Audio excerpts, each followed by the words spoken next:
दोस्तों ये जो वीडियो आप देख रहे हैं वो खेसारी लाल यादव जी का हैदराबाद से ये वीडियो निकल कर आया है, जो कि मेरे पास आया तो मैंने सोचा कि ये वीडियो आप सभी के पास भेज दूं। मैं इस गाने का मतलब जो साउंड है उसे म्यूट कर दिया हूं कॉपीराइट की वजह से।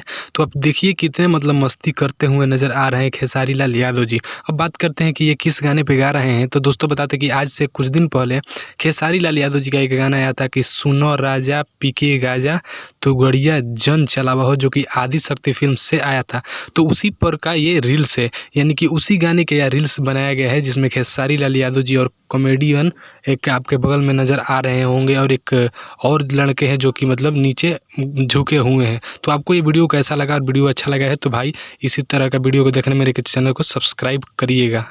वीडियो अगर अच्छा लगा है तो वीडियो को लाइक शेयर सब्सक्राइब और कमेंट करिएगा, क्योंकि आपका भाई इसी तरह का वीडियो लेकर के आता रहता है। तब तक के लिए मिलते हैं एक नेक्स्ट वीडियो में। तब तक के लिए जय हिंद, वंदे।